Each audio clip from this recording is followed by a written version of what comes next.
Continuamos con nuestra reflexión teológica, podríamos decir, espiritual, bíblica, y en los testimonios con respecto al tema de la última generación. Y ya ustedes han podido observar los diversos elementos que implica justamente esta teología, obviamente que no es, bueno, lamentablemente tenemos que usar esa jerga, pero estamos hablando de, como lo hemos dicho anteriormente, de adventismo. El adventismo clásico, el adventismo histórico, el adventismo, digamos, que nunca tuvo que haber desaparecido o haber no estado presente justamente en nuestra comprensión teológica. Se pierde mucho cuando obviamente se excluye las ideas de la verdad presente que mantiene la teología de última generación cuando intentamos hacer una labor teológica. Hay una riqueza enorme y ustedes han podido advertir en las diversas presentaciones que se han realizado, que cada punto, digamos, va entregando una luz maravillosa y nos permite también justamente estructurar nuestra teología de mejor manera. Lo que vamos a ver a continuación tiene dos partes. Esta va a ser la primera, que vamos a hacer un abordaje partiendo justamente con un crítico justamente a la idea de lo que es la perfección sin pecado, que ese va a ser nuestro centro. Y es por eso, digamos, que nuestra pregunta inicial ¿es el concepto de perfección sin pecado de la teología de la última generación una expectativa poco realista que lleva al desánimo? Porque, bueno, ya ayer también se planteó la parte psicológica, ¿no? Por nuestro hermano Restrepo y obviamente y las implicancias, ¿no? Gente que tiene que ser asistida supuestamente, ¿no? Gente que la ha pasado muy mal al ser parte justamente de esta concepción. Y en realidad es todo lo contrario. Es todo lo contrario. El hecho de ser parte de la última generación no nos asegura nada. No nos hace mejor adventistas que ningún otro adventista. No, acá no venimos a hablar desde el púlpito, aunque parezca púlpito, pero no estamos hablando de un púlpito de superioridad, sino que estamos hablando de que la teología de la última generación, que es el mensaje adventista en verdad, nos entrega una esperanza concreta para nuestra vida, nos soluciona nuestros problemas, nuestras luchas diarias, porque eso siempre va a estar presente desde este lado de la eternidad hasta cuando Cristo venga, el conflicto no va a terminar en nosotros. Así que no estamos arrogándonos ningún derecho de superioridad moral frente a este punto y frente a lo mejor a aquellos que difieren y tienen una posición divergente con respecto a esto. Acá no se trata de ti ni de mí, esto se trata obviamente del Señor. Entonces, acá no estamos defendiendo, digamos, una idea para enrostrarle a aquel que no la sostiene de una manera, sino simplemente invitar a la reflexión. En nuestra forma de presentación hoy vamos a partir justamente con algunas ideas que van a aterrizar lo que habíamos mencionado anteriormente de cómo la teología wesleyana, arminiana, ocupa un lugar importante dentro de las fuentes teológicas contemporáneas adventistas en lo referente a la soteriología, y no solamente la soteriología, todo lo que está relacionado, pecado y el tema de la perfección también. Y hay un autor muy conocido, con una pluma muy prolífica, sin duda, con obviamente envidiable, digamos, como escribe, me refiero a George Knight. Él ya en 1996 escribió un libro muy famoso, que a lo mejor uno dice, ya fue un libro más, pero no, es un libro que de una otra manera influyó en la comprensión de nuestra soteriología contemporánea. Después obviamente vinieron otros libros de él mismo, porque ha seguido moviendo su mano, ¿no? Moviendo su pluma, hasta nuestros días y ahondando y profundizando, pero en realidad ese libro me refiero Guía de un fariseo, ¿no? No sé si, yo creo que la mayoría de ustedes a lo mejor lo tienen en su hogar, ¿no? Guía de un fariseo.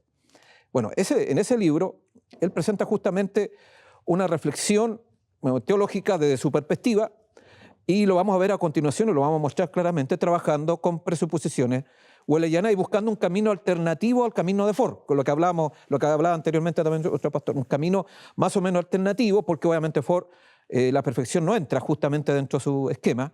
Acá dentro del pensamiento wesleyano sí entra el concepto de la perfección. Ahora, ¿cómo entra? Es la diferencia.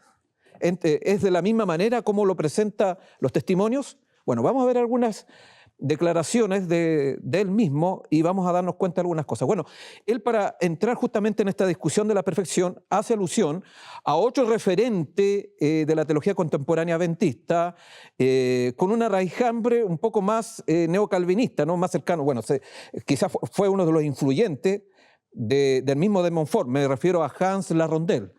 Hans Larrondel obviamente se lo asocia más con profecía del tiempo del fin y se lo asocia, digamos, dentro de la escatología. Pero Hans Larrondel, su fuerte fue la soteriología. Y esa soteriología, digamos, fue muy paralela a la que construyó, digamos, el gran articulador inicial, después de Preguntas sobre Doctrina, Heppenstall. Prácticamente estos dos teólogos adventistas estructuraron y trabajaron más de una perspectiva neocalvinista. Y por eso es interesante ver. Pero aún así hay puntos comunes porque ya lo hemos hablado, los puntos de partida tanto del calvinismo, luteranismo y del arminiano, wesleyano es el mismo, pecado original. Entonces, mientras esté el pecado original, siempre vamos a tener problemas dentro del adventismo. Porque ya hemos mostrado que obviamente el pecado original, digamos, solamente se sostiene creyendo en la inmortalidad del alma. Y eso ni siquiera Ford creyó en la inmortalidad del alma, ni Heppenstall, ni Hans Larrondel, ninguno de ellos. Sin embargo, obviamente asumieron las presuposiciones de manera acrítica de ellos. Digo acrítica porque no las revisaron en su profundidad y entonces fuimos otra vez superados. El mismo Herbert Douglas dice, y otros más, que obviamente fuimos superados en Preguntas sobre Doctrina, pero ese tema sigue vigente. Hemos sido, si esa fuera la única superación, no tendríamos tanto problema, pero paulatinamente hemos sido superados por los protestantes porque son mejores que nosotros, porque llevan mucho tiempo. La articulación protestante es de mucho tiempo y nosotros somos nuevos como grupo de iglesia. Vamos recién a los 200 años y los protestantes estamos hablando de 500 años. Entonces siempre vamos a ser separados de la articulación, son mayoría, y entonces por eso es importante no olvidar, digamos, de ir a nuestras fuentes.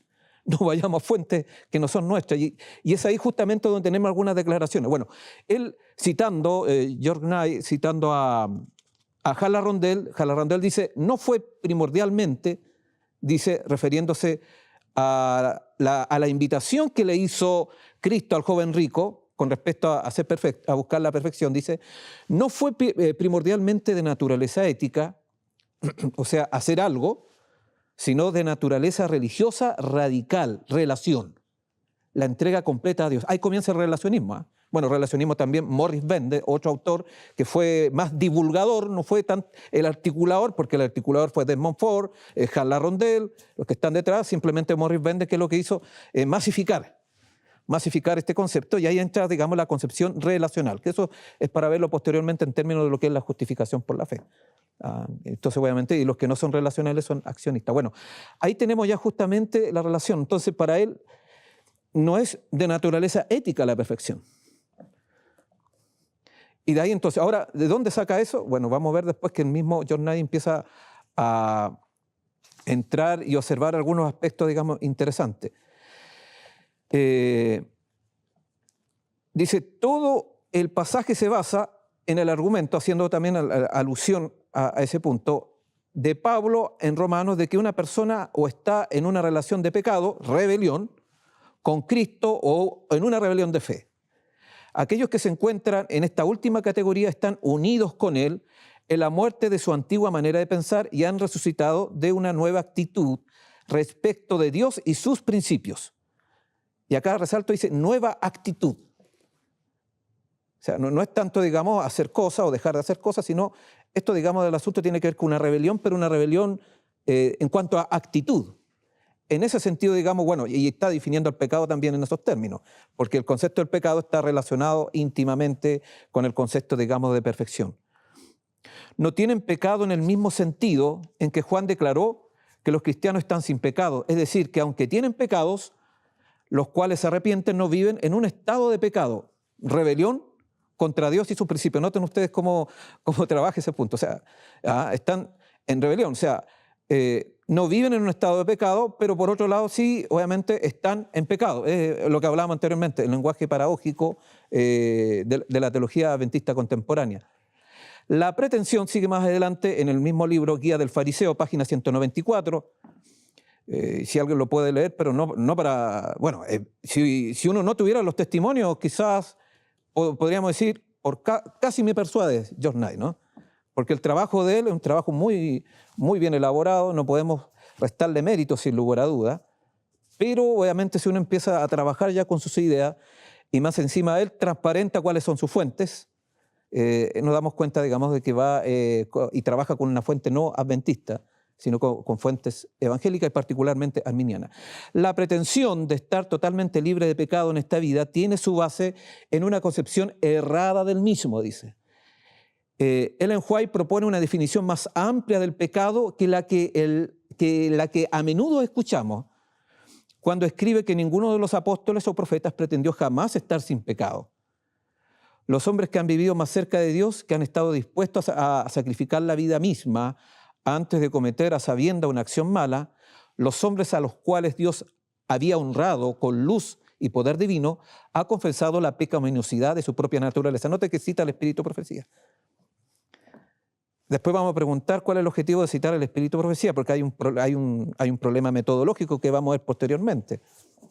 Pero dice claramente, no cita realmente como los apóstoles no pretendieron vivir sin pecado, entonces está diciendo que es imposible dejar de pecar y por lo tanto lograr la perfección sin pecado, porque está hablando justamente en ese contexto en el capítulo donde él aborda justamente el tema de la perfección.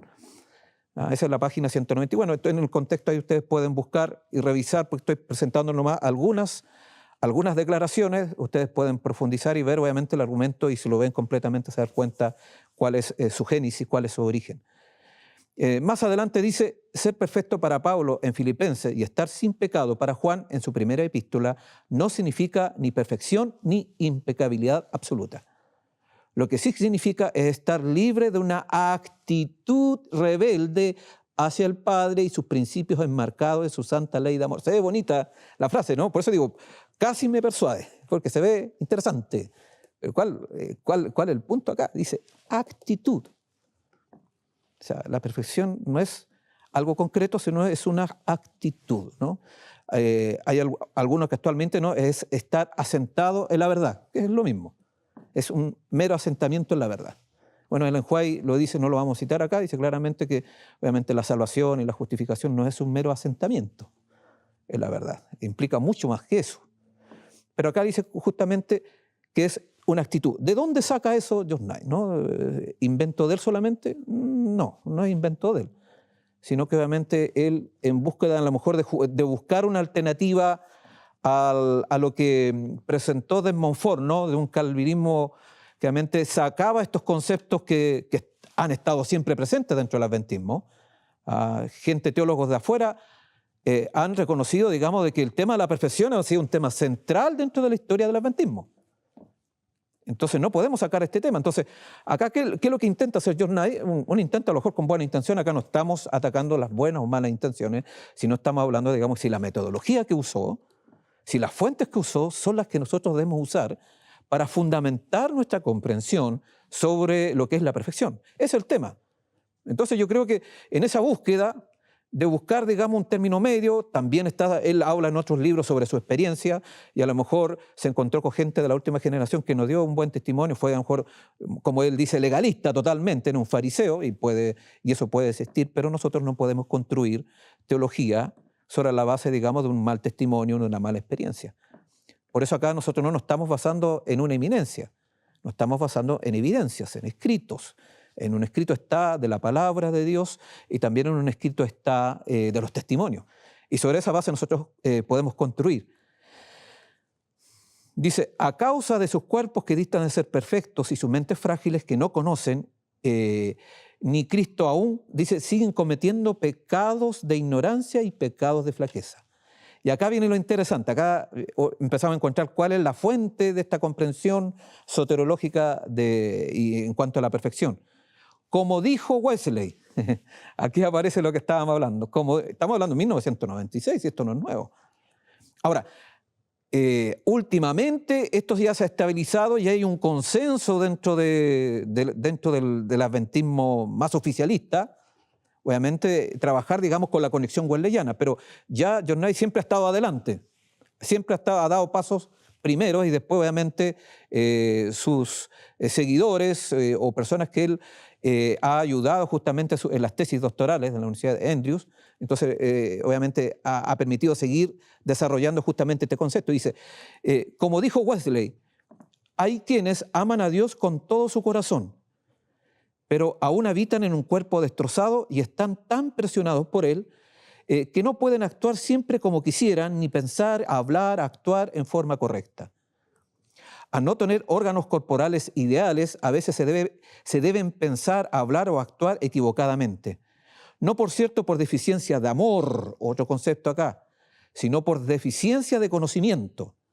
Y aunque este sea el caso, a pesar de este defecto y sus consecuencias, ellos cumplen la ley del amor, pero no en forma perfecta. Dado que su amor se ve limitado en la acción, aun cuando se funda en la ignorancia y la fragilidad, aún necesitan de la sangre del sacrificio y pueden decir legítimamente, perdona nuestras faltas. Bueno, esa era la primera comprensión de Wesley, ¿no? Entonces, claramente acá ya nos está dando que Wesley tiene una comprensión de la perfección, pero no como nosotros la podemos encontrar en los testimonios y también, y lo vamos a ver, en la Escritura. ¿Por qué? Porque Wesley obviamente sostenía el pecado original y la depravación total. Entonces, es un aspecto, digamos, que nuestros teólogos, omiten. Bueno, por eso también se acepta, para hacer más coherente la teología contemporánea de la perfección, se ha aceptado el pecado original. Porque no podemos sostener una perfección sin pecado, con pecado original. Y entonces se busca una fuente, podríamos decir, más noble, Wesley. ¿Quién va a criticar a Wesley? Bueno, porque dice, que Ellen White cita a Wesley. No es que lo cita, él coloca en el contexto histórico en que vivió Wesley, digamos, fue un representante de la santidad sin duda. Dentro de sus contemporáneos era lo mejor que había, pero ¿era lo último o definitivo en cuanto a la comprensión de la perfección? No lo era. Eso es lo que debemos entender como verdad progresiva. Y acá justamente el mismo Jornay, él habla de verdad progresiva, pero en términos más culturales. Porque obviamente él cuando habla del espíritu de profecía quiere dejar la mayoría de sus declaraciones dentro de la época decimonónica. La escatología adventista también, si ustedes ven en sus libros, él siempre tiende a dejar anclado dentro de una época y hay que entenderlo dentro de las circunstancias, entonces mucha contextualización cultural, histórica. Hay que tener claro, todas las declaraciones se imiten dentro de un contexto histórico, la escritura misma. Pero las declaraciones de la revelación no están supeditadas al contexto histórico. El contexto histórico, lo único que nos sirve justamente, y el contexto cultural, es para entender mejor esas declaraciones, pero no para anularlas. Entonces, cuando usamos este recurso para anular la verdad de Dios, estamos usando el método histórico crítico, no sé si lo han escuchado, que es un método, digamos, que se usa donde prácticamente se anula las declaraciones bíblicas y solamente son posibles si son verificables empíricamente, si pueden ser, digamos, verificadas, digamos, de acuerdo a nuestra comprensión actual de la realidad. Ese método se ha insertado no solamente en la exégesis bíblica, sino también en la comprensión de los testimonios y en la comprensión también de nuestra teología.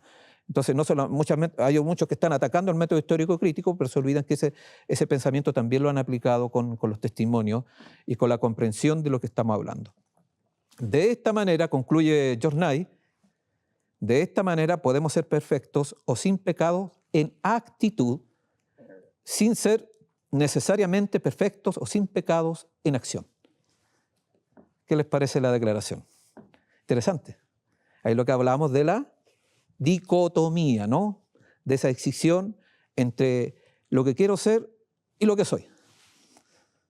O sea, podemos tener una buena actitud, basta con que yo no sea rebelde, que sea adventista, que obviamente levante mi mano y obviamente asumo las creencias fundamentales de nuestra iglesia, devolver mi diezmo, ir a la iglesia los sábados, hacer actividad misionera. Esa es la actitud, ¿no? Esa es la buena actitud.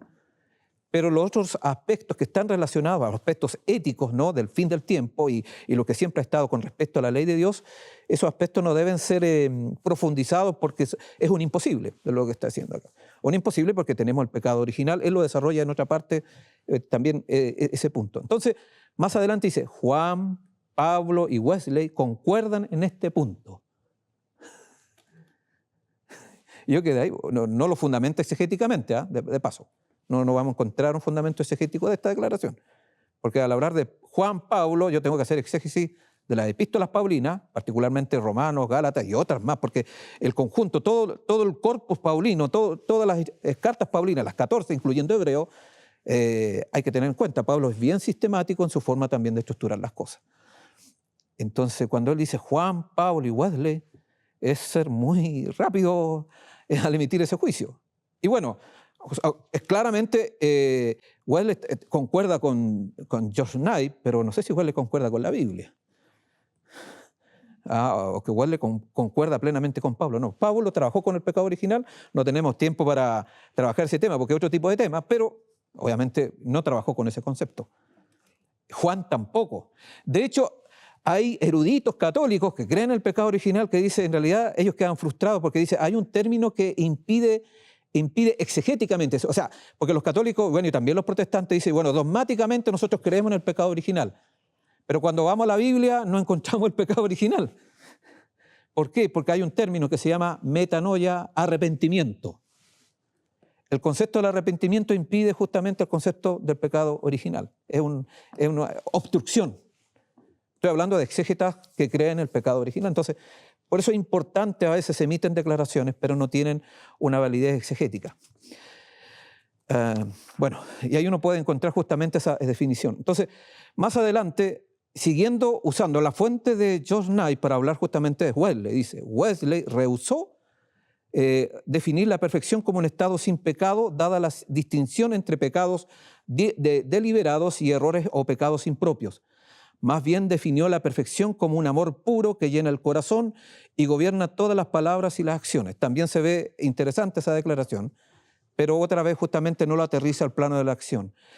El amor puro que reina solo en el corazón y la vida, este es el todo de la perfección bíblica. También más adelante dice, los teólogos calvinistas, porque ahí claramente él se está deslindando, dice, los teólogos calvinistas han rechazado la definición de Wesley de que la perfección es amor perfecto y han insistido en que ella consiste en una conducta absolutamente impecable, lo cual dicen es imposible mientras las personas posean cuerpos mortales. Así que si bien el calvinismo sostiene la idea de la perfección, también declara que los seres humanos no serán perfectos hasta la segunda venida de Cristo. Todos los caminos llevan al mismo lugar, ¿no? A esta Roma de que es imposible. Entonces, cuando él habla del calvinismo, ¿de qué está hablando? También se está hablando de la reinterpretación a modo adventista de Ford.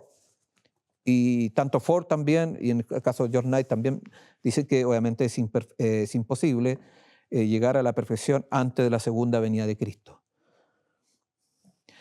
Por otro lado, dice Wesley, con su profunda diferenciación entre los pecados propios y pecados así llamados impropios, otra categoría de pecado que no existe en la Escritura, dice, sostiene que la perfección en la vida presente es actitud perfecta hacia Dios y el hombre mientras se mantenga en una relación de fe con Él. Según Wesley entendía la perfección, ella afecta todos los aspectos de la vida exterior de una persona, pero no demanda una actuación absolutamente perfecta. Los errores o pecados no intencionales armonizan con la perfección wesleyana. No voy a seguir leyendo más de este punto, pero ustedes pueden seguir leyendo, y es el fundamento. Quería hacer una muestra de cómo el pensamiento wesleyano pasó a ser pensamiento adventista. Entonces, podríamos decir, los teólogos contemporáneos, a partir de John Knight, que dio los primeros pasos en esta vía, son adventistas wesleyanos. Eso es. Entonces, y la pregunta es, ¿eso es adventismo? Entonces, ¿podemos nosotros renunciar a nuestro adventismo original, histórico, a la verdad presente que el Señor nos ha entregado por la pluma inspirada, por los testimonios mismos, y ir hacia atrás? Es lo que hablábamos ayer. ¿Por qué tenemos que tener una actitud regresiva? Es una actitud regresiva. O sea, se acusa a los adherentes de la teología de última generación como regresivo por ir justamente hacia atrás, al aspecto histórico, que eso es excesivo. Pero nosotros podemos observar obviamente que la actitud de ir a Wesley es más excesiva aún, es más regresivo. Y aquellos que van a 1517, como lo mencionamos en otro momento, es peor aún. Pero esa es la tendencia que uno puede encontrar en este sentido. Ahora, necesitamos, con todas estas declaraciones, aclarar lo que la pluma inspirada no quiere decir cuando se utiliza la palabra como sin pecado o impecabilidad al hablar de la conducta humana terrenal hecha posible a través del poder del cielo. Y digo poder del cielo porque las citas de los testimonios son claras, no es la capacidad de esta gente de la última generación, como lo llaman algunos, de tener esa capacidad y de lograr la perfección. No tenemos por dónde en realidad, estamos totalmente imposibilitados. Entonces hay citas claramente que indican lo siguiente. Primero, esto no significa que aquellos que por el poder de Dios han alcanzado este nivel de victoria antes del cierre de prueba no hayan pecado en ningún momento de su vida. Eso no quiere decir. Porque cuando dice, bueno, tú pecas, cuando te dice a los que atacan de perfeccionismo, y a mí me lo han planteado, ¿pecas? No se trata si estoy pecando ahora o no. La declaración de estar sin pecado no implica que en algún momento yo no haya pecado o pueda pecar. ¿Por qué? Porque esto es dinámico. El Señor va hablando, esto es una lucha continua. Entonces, no es algo estático que en un momento yo soy perfecto y sigo perfecto para siempre. Una vez perfecto, siempre perfecto, no es la concepción de la teología de la última generación. Eso tiene que ver con un concepto errado de lo que se llama carne santa, que eso lo vamos a ver posteriormente en el siguiente tema. Entonces, el concepto de la carne santa no es el concepto de la teología de la última generación. Esas fueron deformaciones de intentos de algunos que intentaron incorporar la soteriología y la perfección adventista con el pecado original, y lo vamos a ver posteriormente. Cuando nosotros colocamos el pecado original como base y tratamos de incorporar las ideas de Andréanse, ahí llegamos al perfeccionismo. Pero eso es una lectura errada cuando no tenemos claras nuestras presuposiciones. Entonces, no podemos usar la teología de la última generación con pecado original porque el resultado va a ser carne santa. Una vez perfecto, siempre perfecto. Y esa no es la posición. Porque obviamente hay un aspecto que lo vamos a ver posteriormente, impide que eso sea así. Cuando la pluma inspirada utiliza estas palabras, no se refiere a la destrucción de la naturaleza caída de la humanidad antes de la segunda venida de Cristo. Los escritos del espíritu de profecía son claros en cuanto a los impulsos carnales de hacer el mal, permanecerán con el cristiano victorioso hasta cuando Cristo regrese. O sea, eso es lo que se llama naturaleza caída, la diferenciación entre naturaleza caída o las facultades superiores versus los poderes inferiores, que eso lo vamos a ver posteriormente, que son muy importantes entenderlo para ver el tema también de la perfección. Es totalmente distinta. Y la sierva del Señor decía claramente, mientras Satanás reine, tendremos un yo que someter y pecados que vencer. Claramente está estableciendo, obviamente, mientras el yo esté presente. Y por otro lado también decía, el apetito y la pasión deben estar bajo el control del Espíritu Santo. Y este conflicto no tiene fin de este lado de la eternidad. Mientras dure la vida, habrá necesidad de guardar los afectos y pasiones con un propósito firme. Ni un solo momento podremos estar seguros si no nos apoyamos en Dios, en la vida oculta con Cristo. Así que acá, obviamente, la carne santa no entra. O sea, esto de perfección sin pecado no tiene que ver, digamos, con nuestra fuerza inferior, que lo vamos a ver posteriormente. No tiene que ver con la perfección de la carne, sino tiene que ver con la perfección del carácter. Lo vimos anteriormente, que el tema del pecado es un tema que tiene que ver con el carácter. Y el tema de la perfección también, por lo tanto, tiene que ver con el carácter. No tiene que ver, digamos, con nuestra carnalidad, no tiene que ver con nuestras facultades o poderes inferiores. Otro punto, el cristiano que por la gracia de Dios logra una conducta sin pecado acá en la tierra, no será consciente de este logro cuando se produzca. Eso, digamos, no observan los críticos. Mientras que todo cristiano puede saber cuándo su vida va progresando esta lucha contra el pecado, solo Dios sabe cuándo va a ser expulsado el pecado completamente de nuestra vida. Eso es distinto. Hay dos visiones. Entonces, cuando los textos que hablan justamente de esa humildad, bueno, hay un texto crítico por un teólogo europeo que habla con humildad, ¿no? Atacando a la última idea de la última generación, pero en realidad el concepto de la última generación nos lleva a una humildad completamente. Porque obviamente por un lado está el perfil, la mirada de Dios, y la otra es la mirada del hombre, y eso hay que diferenciar. Entonces, aquellos textos cuando dice que no que yo lo haya alcanzado todavía, ¿no? Y cuando se habla justamente de esa indignidad, tiene que ver con nuestra actitud, porque nosotros no manejamos todo el logro, solamente Dios sabe en qué condición estamos. Nosotros debemos confiar y avanzar. No nos está diciendo obviamente de que no puede ser posible una perfección sin pecado.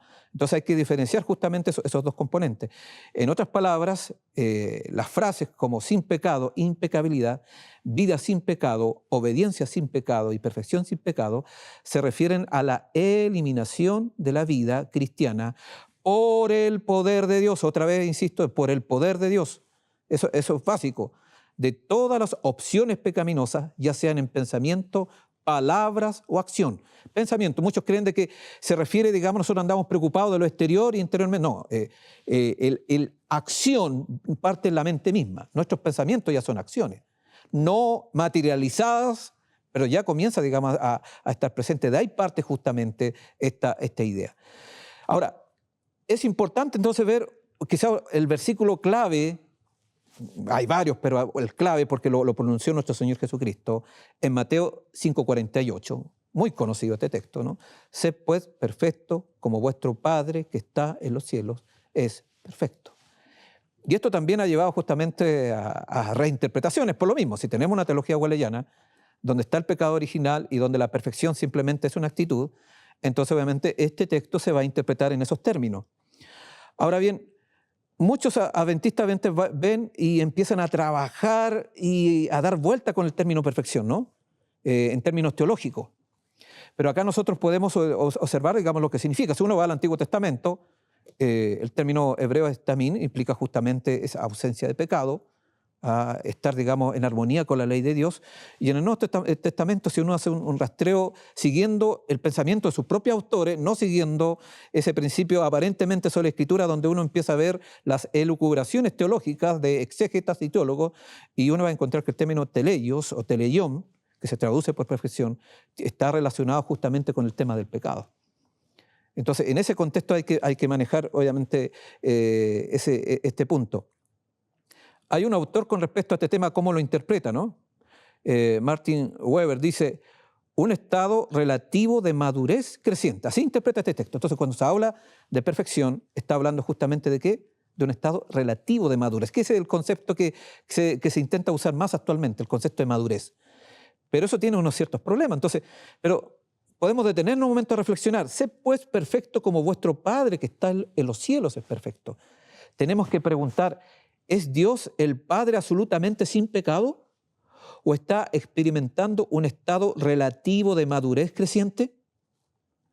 No hay manera que este verso tenga sentido si se entiende que se refiere a la madurez relativa o incluso al amor, como algunos han alegado. Entonces, si obviamente es madurez, entonces significa que Dios está en ese proceso de madurez, porque si dice, sed perfecto como vuestro Padre está en los cielos, vuestro Padre también tendría que estar en ese grado de madurez. Estamos entrando en una situación compleja.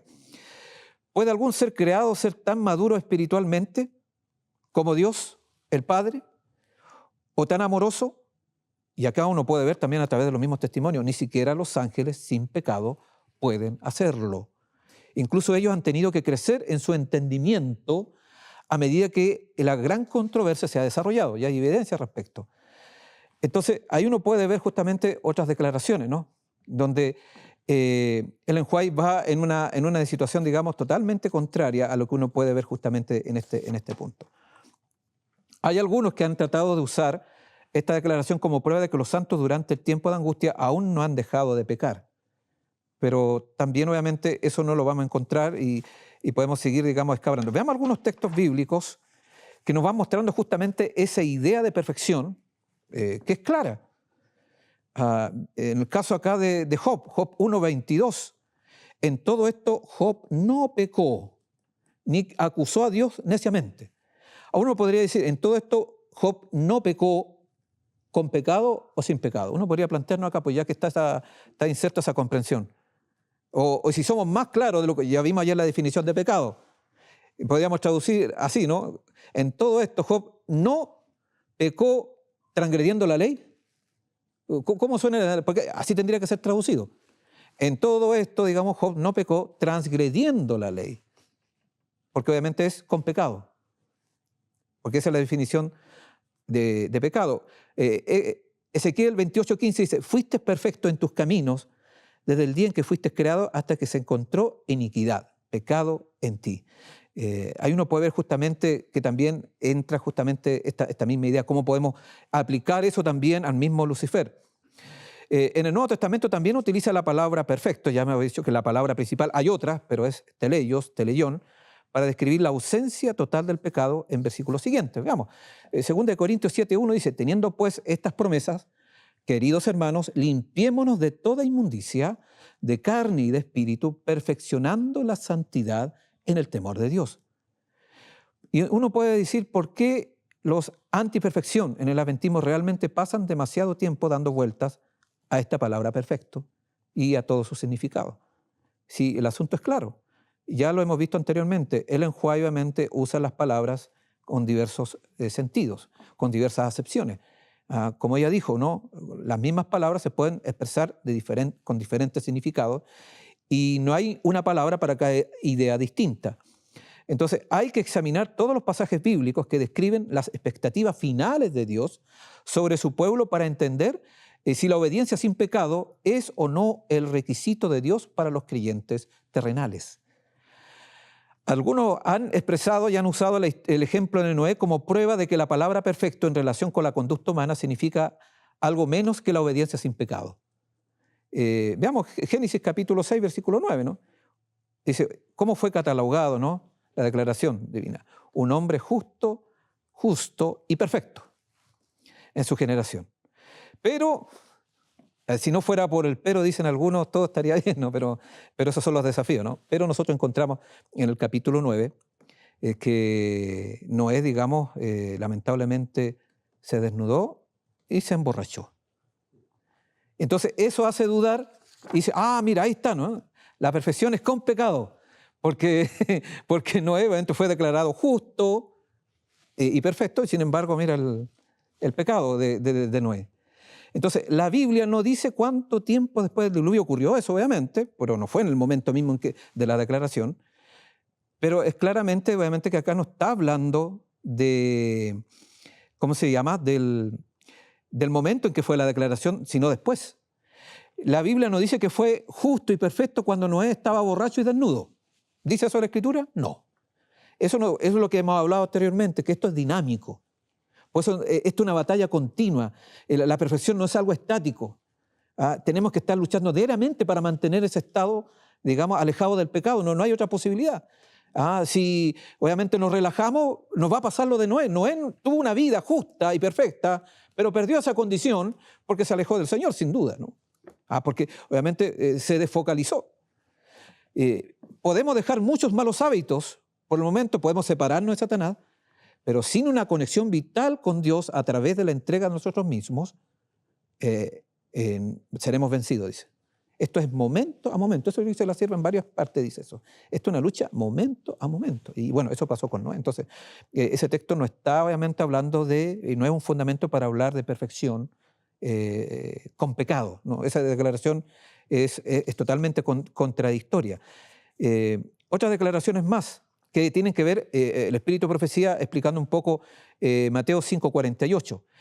El ideal de Dios para sus hijos es más elevado que cuanto pueda alcanzar el pensamiento humano más sublime. El Dios vivo ha dado en su santa ley un trasunto de su carácter. El mayor maestro que el mundo haya conocido es Jesucristo. ¿Y cuál es la norma que ha fijado para todos los que creen en Él? ¿Cuál es la norma?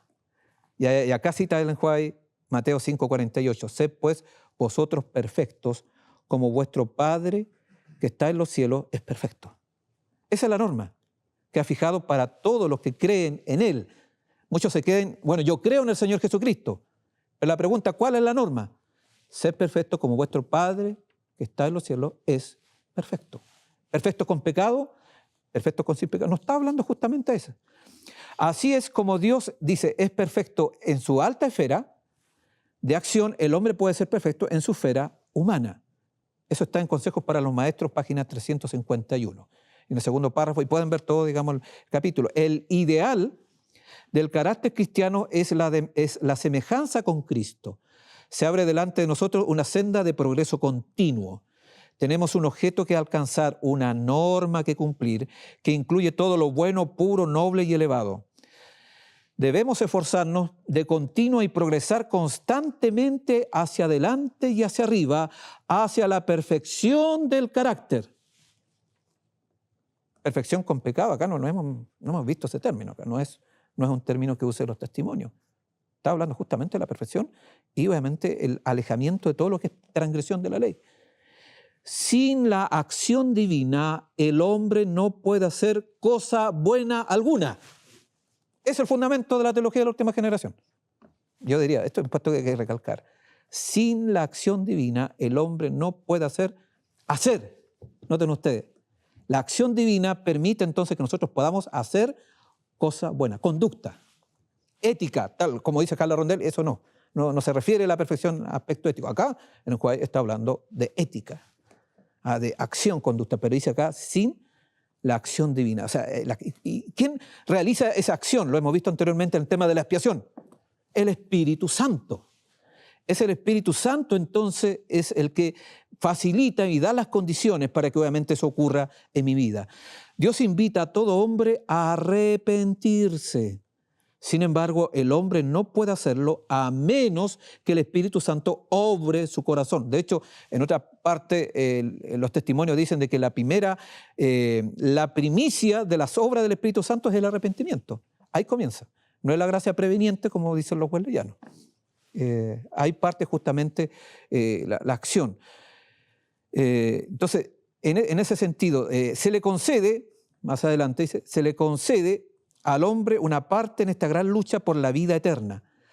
Debe responder a la acción del Espíritu Santo. Se requerirá una lucha para vencer a las potestades de las tinieblas y el Espíritu obra en él para lograrlo.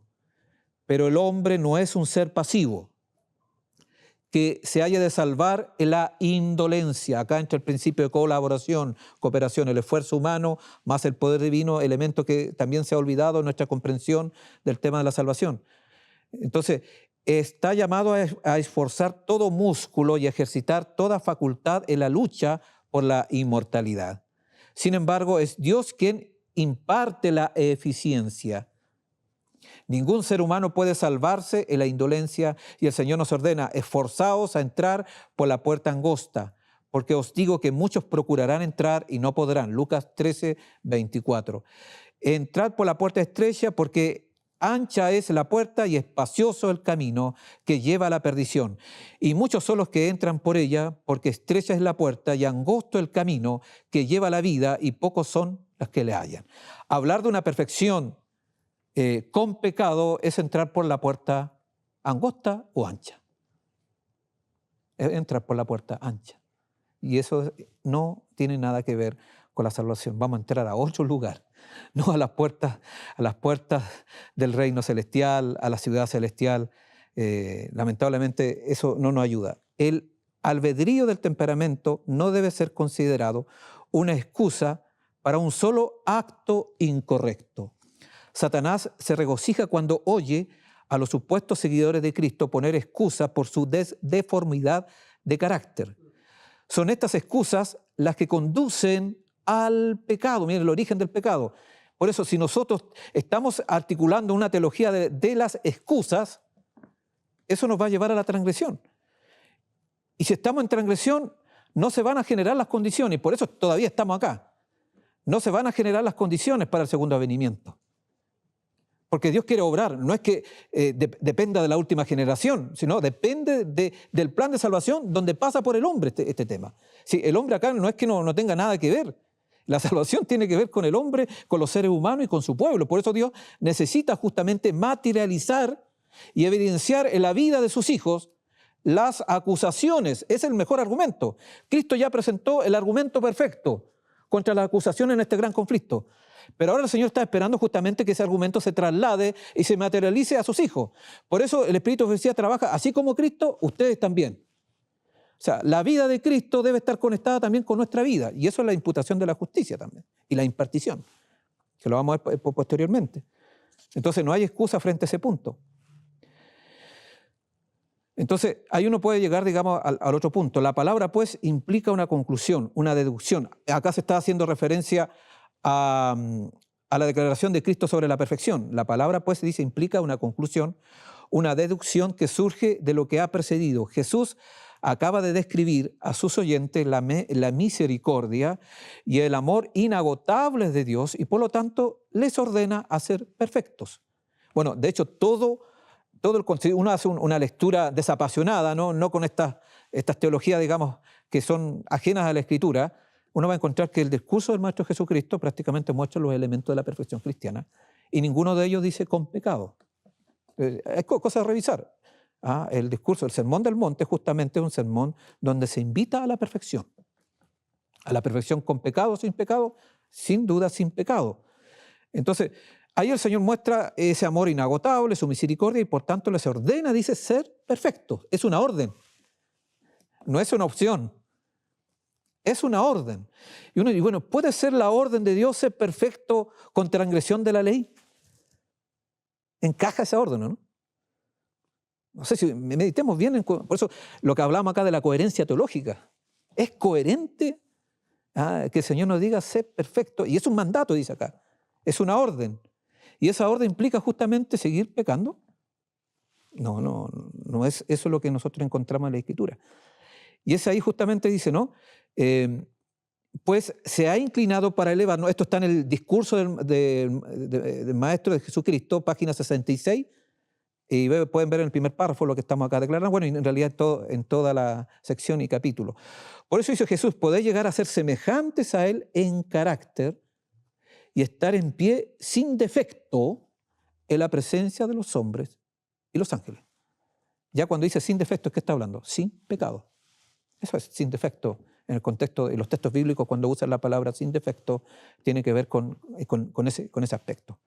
Y los términos que aparecen en el Nuevo Testamento en ese sentido apuntan, que es la otra palabra amomos, que es la palabra paralela a teleion, y obviamente también se le aplica a los 144.000. Bueno, hay todo un aspecto que uno puede observar. Las condiciones, esto es un texto también conocido, las condiciones para obtener la vida eterna bajo la gracia son exactamente las mismas que existían en Edén.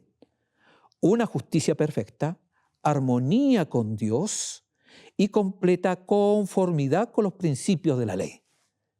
Si nota esta última declaración, usted va a observar justamente que cierra esa posibilidad de una perfección con pecado. Dice, la norma de carácter presentada en el Antiguo Testamento es la misma que se presenta en el Nuevo Testamento. No es una medida o norma que no podemos alcanzar. Por eso hablábamos inicialmente de la pregunta, es una carga en la que estamos colocando a la última generación. En realidad esta gente ha perdido el norte y está obviamente colocando obligaciones que ni ellos mismos cumplen. Que esa es, digamos, la actitud del fariseo, pero acá no estamos hablando en esos términos. Estamos hablando de, obviamente, una cosa es la actitud que nosotros podemos tener y otra distinta, digamos, las posibilidades reales que el Señor nos presenta. Entonces, no es una norma que no podamos alcanzar. Cada mandato o precepto que Dios tiene como base la promesa más positiva. Dios ha provisto los elementos para que podamos llegar a ser semejantes a Él. Hay provisión, como hablaba también nuestro pastor Miranda. Dios la cruz ya hizo provisión para que eso sea así. Por eso, si obviamente la perfección no es posible, el sacrificio de Cristo de nada sirve. Es lo que otros textos también del Espíritu de profecía habla en ese sentido. Entonces Dios ha provisto los elementos para que podamos llegar a ser semejantes a Él y lo realizará en favor de todos aquellos que no interpongan una voluntad perversa y frustren así su gracia. Ahí entra el tema de la voluntad. Todo esto es posible, pero la voluntad es la que resuelve. Porque la voluntad no fue afectada por el pecado, como creen, digamos, la mayoría de los evangélicos, incluyendo los wesleyanos. Entonces, por eso necesitan una gracia auxiliadora previa, ¿no? Un auxiliar que les permita justamente poder tomar no, el ser humano obviamente sigue, y si uno ve, digamos, dentro, y es fundamental para entender el tema del gran conflicto. Dios permite justamente eso para que el ser humano, digamos, pueda decidir, porque si no fuera así, de más están los llamados y en realidad estaríamos perdiendo el tiempo acá.